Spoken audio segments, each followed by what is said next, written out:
जय माता दी दोस्तों, स्टोरी विथ किरण में आपका स्वागत है। दोस्तों, आज मैं अपने इस चैनल पे फिर से मुंशी प्रेमचंद जी के कहानियों के पिटारे से बड़ी ही प्यारी सी कहानी लेकर के आई हूँ। कहानी का नाम है बड़े घर की बेटी। दोस्तों, यह कहानी आपको पसंद आए तो कहानी को लाइक और अपने फैमिली फ्रेंड में शेयर करना बिल्कुल ना भूलें। अगर अब तक आपने मेरे चैनल को सब्सक्राइब नहीं किया है तो प्लीज़ सब्सक्राइब करके बगल का बेल आइकन भी ज़रूर दबा दें कि मेरे प्यारी प्यारी कहानियों का नोटिफिकेशन आप तक आसानी से पहुंच सके। तो चलिए मुंशी प्रेमचंद जी के द्वारा लिखी कहानी बड़े घर की बेटी शुरू करते हैं। बेनी माधव सिंह गौरीपुर गांव के जमींदार और नंबरदार थे। उनके पितामह किसी समय बड़े धन धान्य संपन्न थे। गांव का पक्का तालाब और मंदिर, जिनकी अब मरम्मत भी मुश्किल थी, उन्हीं के कीर्ति स्तंभ थे। कहते हैं, इस दरवाजे पर हाथी झूमता था। अब उसकी जगह एक बूढ़ी भैंस थी, जिसके शरीर में अस्थि पंजर के सिवा और कुछ शेष न रहा था, पर दूध शायद बहुत देती थी, क्योंकि एक न एक आदमी हांडी लिए उनके सिर पर सवार ही रहता था।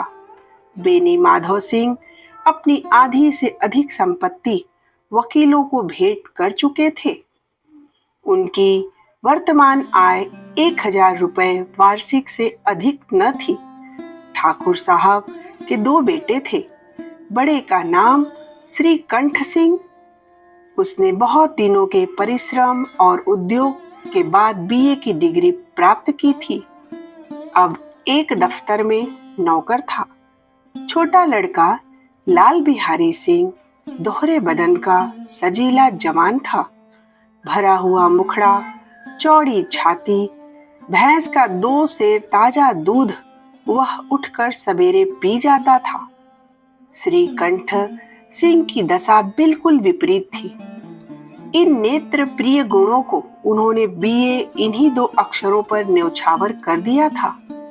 इन 2 अक्षरों के लिए उनके शरीर को निर्बल और चेहरे को कांतिहीन बना दिया था। इसी से वैदिक ग्रंथों पर उनका विशेष प्रेम था। आयुर्वेदिक औषधियों पर उनका अधिक विश्वास था। शाम सवेरे उनके कमरे से प्राय खरल की सुरीली कर्ण मधुर ध्वनि सुनाई दिया करती थी। लाहौर और कलकत्ते के वैद्यों से बड़ी लिखा पढ़ी रहती थी। श्रीकंठ इस अंग्रेजी डिग्री के अधिपति होने पर भी अंग्रेजी सामाजिक प्रथाओं के विशेष प्रेमी न थे, बल्कि वह बहुधा बड़े जोर से उनकी निंदा और तिरस्कार किया करते थे। इसी से गांव में उनका बड़ा सम्मान था। दशहरे के दिनों में वह बड़े उत्साह से रामलीला में सम्मिलित होते और स्वयं किसी न किसी पात्र का पाठ लेते थे। गौरीपुर में रामलीला के वही जन्मदाता थे। प्राचीन हिंदू सभ्यता का गुणगान उनकी धार्मिकता का एक प्रधान अंग था। सम्मिलित कुटुंब के तो वह एकमात्र उपासक थे। आजकल स्त्रियों को कुटुंब में मिलजुल कर रहने की जो अरुचि होती है, उसे वह जाति और देश दोनों के लिए हानिकारक समझते थे। यही कारण था कि गांव की ललायनाएं उनकी निंदक थी। कोई कोई तो उन्हें अपना शत्रु समझने में भी संकोच न करती थी। स्वयं उनकी पत्नी को भी इस विषय में उनसे विरोध था। यह इसलिए नहीं कि उसे अपने सास ससुर, देवर या जेठ आदि से घृणा थी, बल्कि उसका विचार था कि यदि बहुत कुछ सहने और तरह देने पर भी परिवार के साथ निर्वाह न हो सके, तो आए दिन कलह से जीवन को नष्ट करने की अपेक्षा यही उत्तम है कि अपनी खिचड़ी अलग पकाई जाए। आनंदी एक बड़े उच्च कुल की लड़की थी। उसके बाप एक छोटी सी रियायत के ताल्लुकेदार थे। विशाल भवन, एक हाथी, 3 कुत्ते, बाज, बहरी सिकरे, झाड़ फानूस, ऑनरेरी मजिस्ट्रेट और ऋण, जो एक प्रतिष्ठित ताल्लुकेदार के भोग्य पदार्थ हैं, सभी यहाँ विद्यमान थे। नाम था भूप सिंह। बड़े उदारचित्त और प्रतिभाशाली पुरुष थे, पर दुर्भाग्य से लड़का एक भी न था।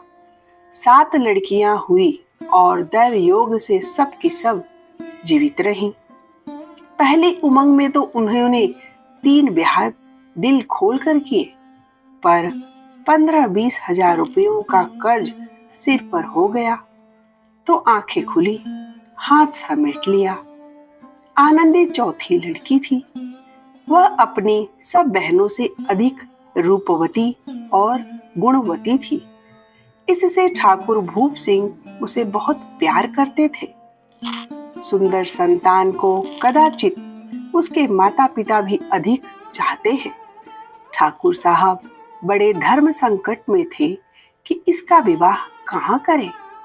न तो यही चाहते थे कि ऋण का बोझ बढ़े और न यह स्वीकार की था कि उसे अपने को भाग्यहीन समझना पड़े। एक दिन श्रीकंठ उनके पास किसी चंदे का रुपया मांगने आए। शायद नागरी प्रचार का चंदा था। भूप सिंह उनके स्वभाव पर रीझ गए और धूमधाम से श्रीकंठ सिंह का आनंदी के साथ ब्याह हो गया। आनंदी अपने नए घर में आई तो यहाँ का रंग ढंग कुछ और ही देखा। जिस टीम टाम की उसे बचपन से ही आदत पड़ी हुई थी, वह यहाँ नाम मात्र को भी न थी। हाथी घोड़ों का तो कहना ही क्या, कोई सजी हुई सुंदर बहली तक न थी। रेशमी स्लीपर पर साथ लाई थी, पर यहाँ बाग कहाँ। मकान में खिड़कियां तक न थी, न जमीन पर फर्श, न दीवार पर तस्वीरें। बस एक सीधा सादा देहाती गृहस्थी का मकान था। किंतु आनंदी ने थोड़े ही दिनों में अपने को इस नई अवस्था के ऐसा अनुकूल बना लिया मानो उसने विलास के सामान कभी देखे ही न थे।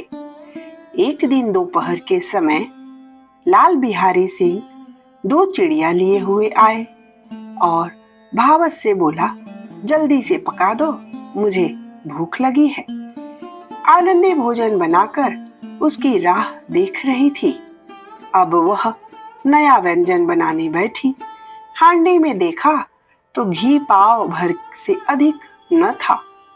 बड़े घर की बेटी किफायत क्या जाने, उसने सब घी मांस में डाल दिया। लाल बिहारी खाने बैठा तो दाल में घी न था। बोला, दाल में घी क्यों नहीं छोड़ा? तब आनंदी ने उसे कहा, घी सब मांस में पड़ गया। लाल बिहारी जोर से बोला, अभी परसों घी लाया है, इतना जल्दी उठ गया? आनंदी ने लाल बिहारी को उत्तर दिया, आज तो कुल पाव भर रहा होगा, वह सब मैंने मांस में डाल दिया। जिस तरह सूखी लकड़ी जल्दी से जल उठती है, उसी तरह क्षुधा से बावला मनुष्य जरा सी बात पर तिनक जाता है। लाल बिहारी को भावच की यह टिठाई बहुत बुरी मालूम हुई। तिनक कर बोला, मैके में तो चाहे घी की नदी बहती हो, स्त्री गालियां सह लेती हैं, मार भी सह लेती हैं, पर मैके की निंदा उनसे नहीं सही जाती। आनंदी मुंह फेर कर बोली, हाथी मरा भी तो 9 लाख का, वहां इतना घी नित्य नाई कहार खा जाते हैं। लाल बिहारी जल गया, थाली उठाकर पलट दी और बोला, जी चाहता है जीभ पकड़कर खींच लूं। आनंदी को भी क्रोध आ गया, मुंह लाल हो गया। बोली, वह होते तो आज इसका मजा चखाते आपको। अब अनपढ़ उजड़ ठाकुर से न रहा गया। उसकी स्त्री एक साधारण जमींदार की बेटी थी। जब जी चाहता उस पर हाथ साफ कर लिया करता था। खड़ा उठाकर आनंदी की ओर जोर से फेंके और बोला, जिसके गुमान पर भूली हुई हो उसी भी देखूंगा और तुम्हें भी। आनंदी ने हाथ से खड़ाऊ को रोका। सिर बच गया, पर उंगली में जो बड़ी चोट आई, क्रोध के मारे हवा से हिलती पत्ते की भांति कांपती हुई अपने कमरे में आकर खड़ी हो गई। स्त्री का बल और साहस, मान और मर्यादा पति तक है। उसे अपने पति के ही बल और पुरुषत्व का घमंड होता है। आनंदी खून का घूंट पीकर रह गई। श्रीकंठ सिंह शनिवार को घर आया करते थे। बृहस्पति को यह घटना हुई थी। 2 दिन तक आनंदी को भवन में रही, न कुछ खाया न पिया, उनकी बाट देखती रही। अंत में शनिवार को वह नियमानुकूल संध्या समय घर आए और बाहर बैठकर कुछ इधर उधर की बातें, कुछ देश काल संबंधी समाचार तथा कुछ नए मुकदमों आदि की चर्चा करने लगे। यह वार्तालाप 10 बजे रात तक होता रहा। गांव के भद्र पुरुषों को इन बातों में ऐसा आनंद मिलता था कि खाने पीने की भी सुधि न रहती थी। श्रीकंठ को पिंड छुड़ाना मुश्किल हो जाता था। ये 2-3 घंटे आनंदी ने बड़े कष्ट के काटे। किसी तरह भोजन का समय आया, पंचायत उठी, एकांत हुआ तो लाल बिहारी ने कहा, भैया आप जरा भाभी को समझा दीजिए कि मुंह संभाल कर बातचीत किया करें, नहीं तो एक दिन अनर्थ हो जाएगा। बेनी माधव सिंह ने बेटे की ओर साक्षी दी। हाँ, बहू बेटियां का यह स्वभाव अच्छा नहीं कि मर्दों के मुंह लगे। लाल बिहारी, बड़े घर की बेटी है तो क्या, हम भी कोई कुर्मी कहार नहीं है। श्रीकंठ ने चिंतित स्वर से पूछा, आखिर बात क्या हुई? लाल बिहारी ने कहा, कुछ भी नहीं, यूं ही आप उलझ पड़ी। मैके के सामने हम लोगों को कुछ समझती ही नहीं। श्रीकंठ खा पीकर आनंदी के पास गए। वह भरी बैठी थी। यह हजरत भी कुछ तीखे थे। आनंदी ने पूछा, चित्त तो प्रसन्न है? श्रीकंठ बोले, बहुत प्रसन्न है, पर तुमने आजकल घर में यह क्या उपद्रव मचा रखा है? आनंदी की तो त्योरियों पर बल पड़ गए। झुंझलाहट के मारे बदन में ज्वाला सी दहक उठी। बोली, जिसने तुमसे यह आग लगाई है उसे पाऊं, मुंह झुलस दूं? श्रीकंठ, इतनी गर्म क्यों होती हो? बात तो कहो। आनंदी, क्या कहूं? यह मेरे भाग्य का फेर है, नहीं तो गंवार छोकरा जिसको चपरासीगिरी करने का भी शऊर नहीं, मुझे खड़ाओं से मारकर यो न अकड़ता। श्रीकंठ, सब हाल साफ साफ कहो तो मालूम हो, मुझे तो कुछ पता ही नहीं। आनंदी, परसों तुम्हारे लाडले भाई ने मुझसे मांस पकाने को कहा। घी हांडी में पाव भर से अधिक न था, वह सब मैंने मांस में डाल दिया। जब खाने बैठा तो कहने लगा, दाल में घी क्यों नहीं? बस इसी पर मेरे मैके को बुरा भला कहने लगा। मुझसे न रहा गया। मैंने कहा कि वहां इतना घी तो नाई कहाँ खा जाते हैं और किसी को जान भी नहीं पड़ता। बस इतनी सी बात पर इस अन्यायी ने मुझ पर खड़ाऊ फेंक मारी। यदि हाथ से न रोक लूं तो सिर फट जाए। उसी से पूछो, मैंने जो कुछ कहा है वह सच है या झूठ? श्रीकंठ की आंखें लाल हो गई। बोले, यहां तक हो गया इस छोकरे का यह साहस? आनंदी स्त्रियों के स्वभावानुसार रोने लगे, क्योंकि आंसू उनकी पलकों पर रहते हैं। श्रीकंठ बड़े धैर्यवान और शांति पुरुष थे।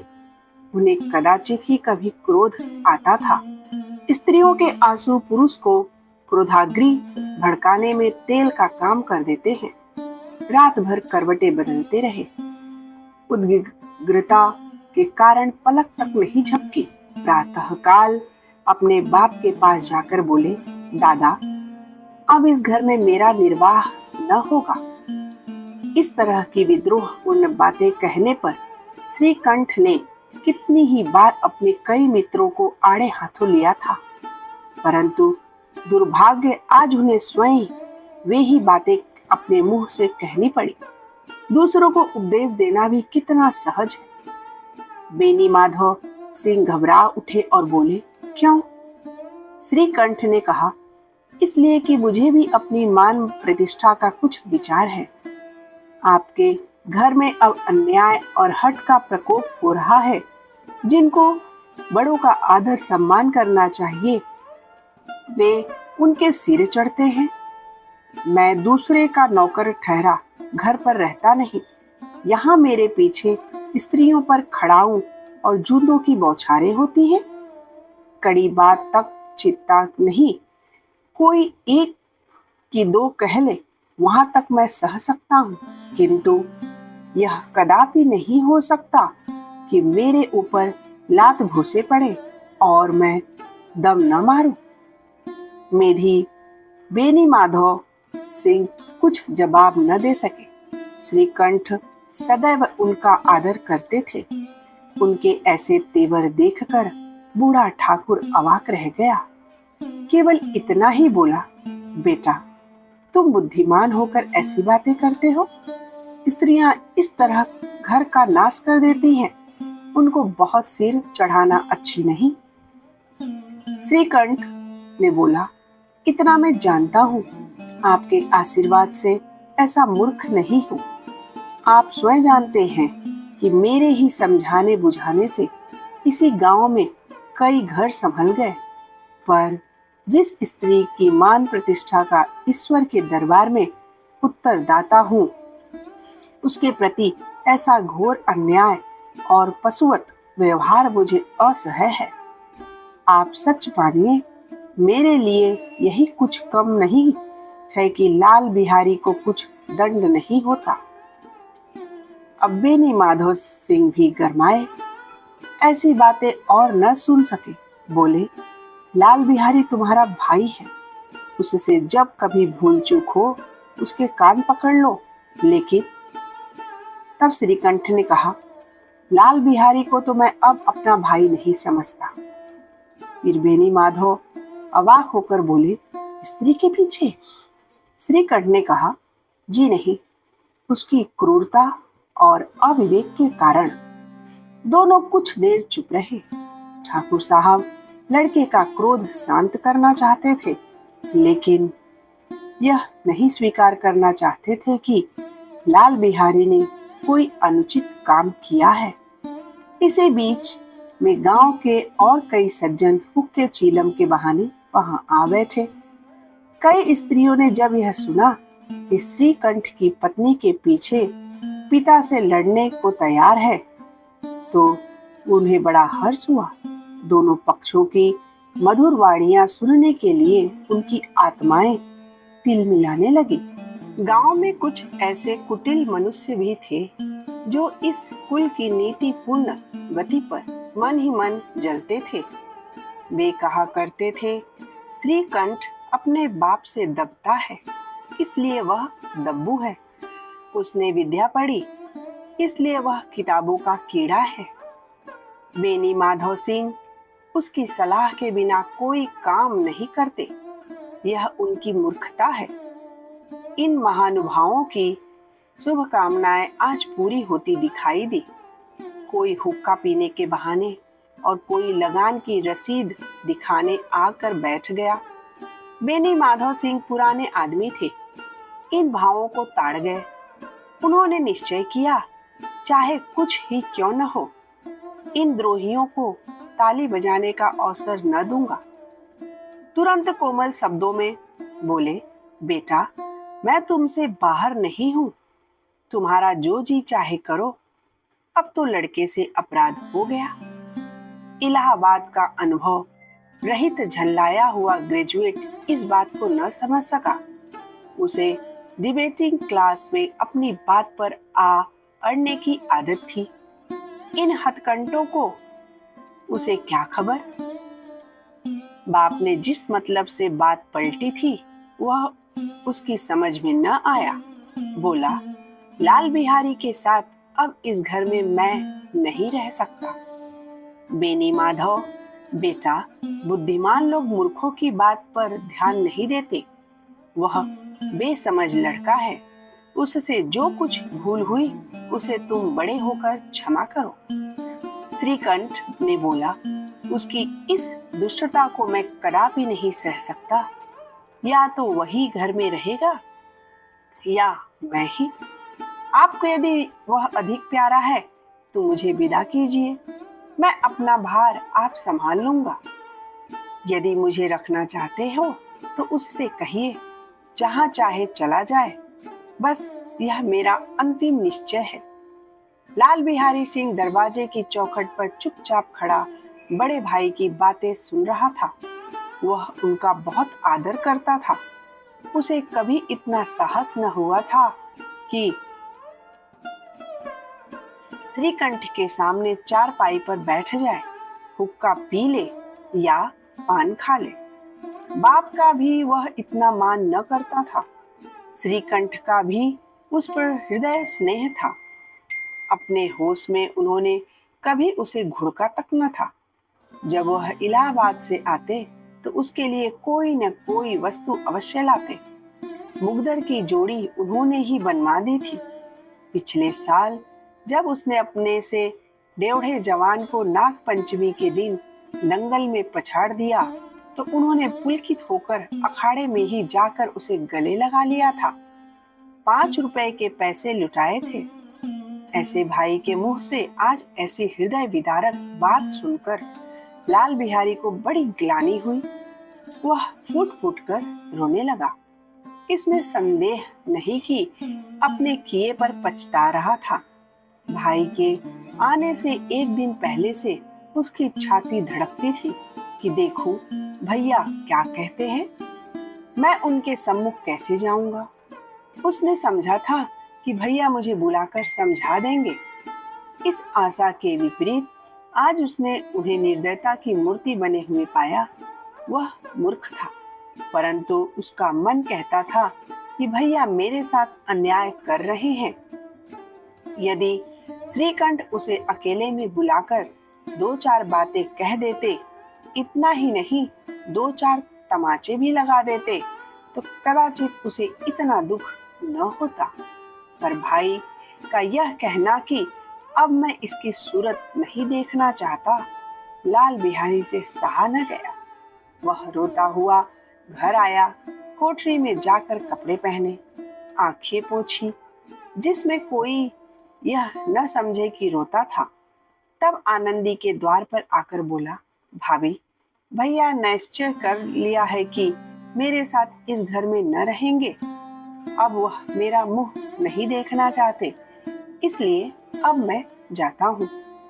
उन्हें फिर मुंह न दिखाऊंगा। मुझसे जो अपराध हुआ उसे क्षमा करना। यह कहते कहते लाल बिहारी का गला भर आया।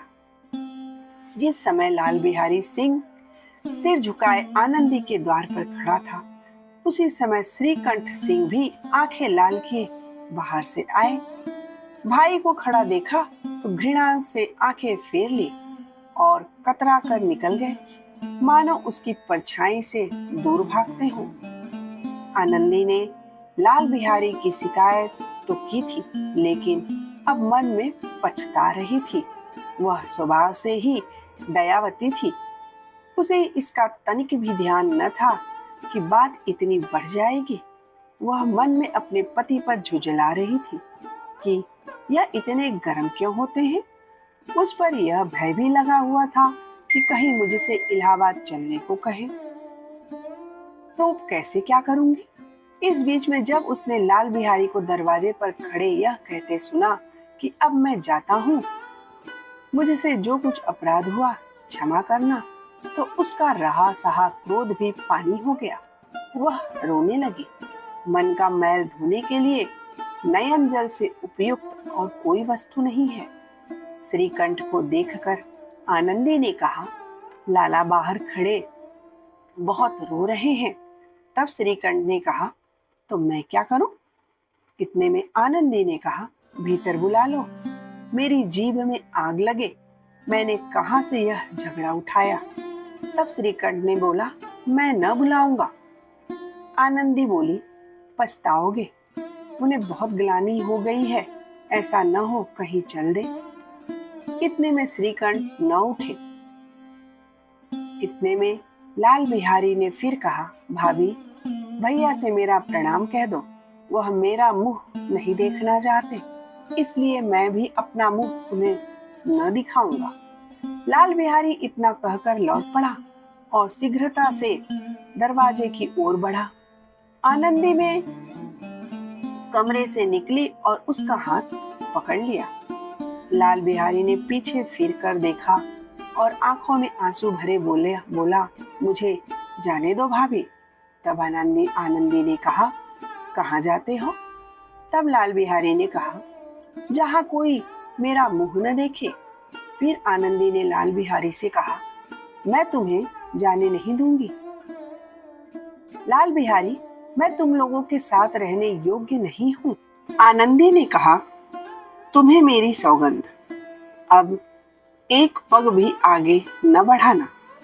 फिर लाल बिहारी ने कहा, जब तक मुझे यह न मालूम हो जाए कि भैया का मन मेरी तरफ से साफ हो गया कि नहीं, तब तक मैं इस घर में कदापि न रहूंगा।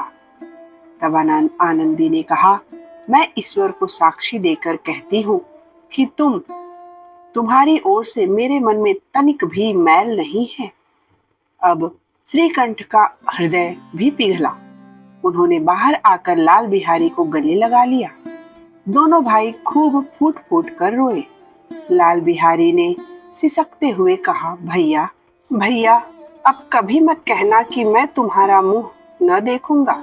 इसके सिवा आप जो दंड देंगे मैं सहर्ष स्वीकार करूंगा। श्रीकंठ ने कांपते स्वर में कहा, लल्लू, इस बातों को बिल्कुल भूल जाओ। ईश्वर चाहेगा तो फिर ऐसा अवसर न आवेगा। बेनी माधव सिंह बाहर से आ रहे थे। दोनों भाइयों को गले मिलते देखकर आनंद से पुलकित हो गए। बोल उठे, बड़े घर की बेटियां ऐसी ही होती हैं, बिगड़ता हुआ काम बना लेती हैं। गांव में जिसने यह वृत्तांत सुना, उसी ने इन शब्दों में आनंदी की उदारता को सराहा। बड़े घर की बेटियां ऐसी ही होती हैं। दोस्तों, आपको यह मुंशी प्रेमचंद जी की कहानी बड़े घर की बेटी कैसा लगा? कमेंट बॉक्स में लिख करके अपना फीडबैक देना बिल्कुल ना भूलें और कहानी अपने फैमिली फ्रेंड में जरूर शेयर कर दें। इससे घर परिवार में होते हुए मनमुटाव को दूर होने में बिल्कुल देरी न लगेगी। तो दोस्तों, फिर से मैं अगली कहानी में एक प्यारी सी प्रेरणा लेकर के आऊंगी। तब तक के लिए बोलो जय माता दी।